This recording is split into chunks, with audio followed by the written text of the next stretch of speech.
தேர்தலில் எலெக்ஷன் முடிஞ்ச உடனே திமுக தன்னுடைய கொள்கைகளை மறந்து அதிமுகவோட சேர்ந்து மக்களுக்கு எதிரான ஒரு அரசியலையும் உருவாக்க முற்பட்டார்கள். ஜனநாயக சக்திகள் எல்லோரும் இணைந்தோம். அப்படி அந்த கட்சிக்குள்ள ஒரு ஃபேக்ஷன் உருவாச்சு. அந்த ஃபேக்ஷனில் இருக்கக்கூடிய சி.வி. சண்முகம் அண்ணன் அதை லீட் பண்ணார். அவர் லீட் பண்ணும்போது சொல்லக்கூடிய தகவல்கள் அவர்கள் அதிகாரத்துக்காகவோ இல்லை அமைச்சர் பதவிகளுக்காகவோ வெளியில் வரல. இது ஏதோ பேச்சுவார்த்தை அதிகாரத்துக்கான பேச்சுவார்த்தைன்னு தவறான ஒரு தகவலை திமுக பண்ணது. திமுக தலைவராக இருக்கக்கூடிய மு.க. ஸ்டாலினும் திரு உதயநிதி அவர்களும் திரு இபிஎஸ் ஐயா பழனிசாமி அவர்கள் தான் 3 பேரும் சேர்ந்து தான் ஒரு ஆட்சியை உருவாக்கணும்னு சொல்லிட்டு குதிரை பேர் அரசில் உருவாக்குனாங்க. இதுதான் பீப்புள் மேண்டேட்டுக்கு எதிரானது.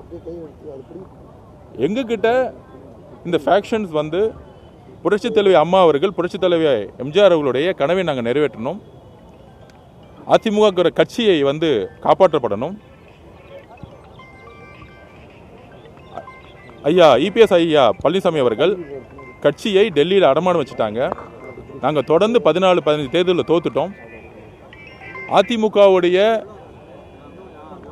முன்னணி நிர்வாகிகளாக இருக்கட்டும், அதிமுகவுடைய தொண்டர்களாகட்டும், ஏன் அதிமுக விரும்பிய மக்களாகட்டும், இந்த கடுமையான தோல்விக்கு திரு இபிஎஸ் ஐயா பழனிசாமி அவர்கள் தான் காரணம்னு அவருடைய நிலைப்பாடு காரணம். டெல்லியோடு சேர்ந்தது மிகப்பெரிய அதிருப்தியாக இருந்தாலும், பிஜேபியோடு சேர்ந்து மிகப்பெரிய அதிருப்தியாக இருந்தாலும், திமுகவுடைய கடைசியில் திரு இபிஎஸ் ஐயா பழனிசாமி அவர்கள் சேர்ந்தது வரலாற்று பிழைங்கிறதோட ஒரு சமங்கிறத அதிமுக தொண்டர்கள் உணர்ந்திருக்காங்க. அப்போ நாங்கள் கட்சி ஆரம்பிக்கும் போதே எங்களோட தலைவர் சொல்லியிருக்காரு, புரட்சி தலைவர் அவர்களை எந்த அளவுக்கு விரும்புகிறாருன்னு. புரட்சி தலைவர் எம்ஜிஆர் அவர்கள் உருவாக்கக்கூடிய கட்சி, அங்கே இருக்கக்கூடிய தொண்டர்கள் எப்பொழுதும் தமிழக வெற்றி கழகத்தினுடைய தொண்டர்களோட எப்பயுமே ஒரு அன்போடு இருப்போம்.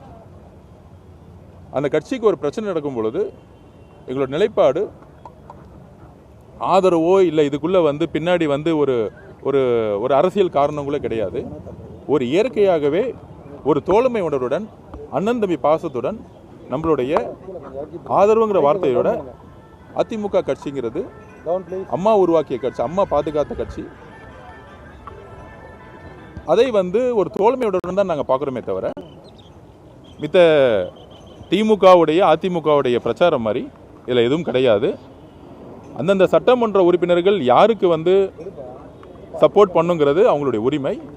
அதை சி.வி. சண்முகம் தலைமையிலான குழு அவர் வழி நடத்துகிறாரு. அவர் அடுத்த செயல் திட்டங்கள் என்னன்னு அவர் அனௌன்ஸ் பண்ணுவார். சட்ட சிக்கலிருந்து அவர் ஃபேஸ் பண்ணுவார். அந்த கட்சி நல்லா இருக்கணுங்கிறது எங்களுடைய ஒரே வேண்டுகோள். பிளே ஸ்டோர் மற்றும் ஆப் ஸ்டோரில் இருந்து பாலிமர் செயலியை QR கோடு மூலம் பதிவிறக்கம் செய்யுங்கள். செய்திகளை உடனுக்குடன் பெறுங்கள்.